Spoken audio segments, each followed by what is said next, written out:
498 సెక్షన్ను దుర్వినియోగం చేస్తున్నారని సుప్రీంకోర్టు అభిప్రాయపడింది. వైవాహిక బంధానికి సంబంధించి భార్యలు వృద్ధులైన అత్తమామలు సహా భర్త తరపు వారిని వేధించడానికి వరకట్నం, క్రూరత్వ సెక్షన్లను వాడుతున్నారని justice B V Nagaratna, justice Satish Chandra శర్మలతో పాటు కూడిన సుప్రీంకోర్టు ధర్మాసనం విస్మయం వ్యక్తం చేసింది.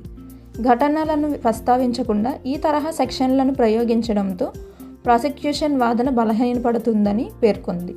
ఓ కేసులో నవంబర్ 14, 2018లో అలహాబాద్ హైకోర్టు ఇచ్చిన తీర్పును సుప్రీంకోర్టు కొట్టివేసింది.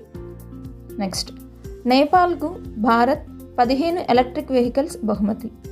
నేపాల్ మే 16 నుంచి 18 వరకు తొలి సాగర్మాత సంవాద్ సదస్సును నిర్వహించింది.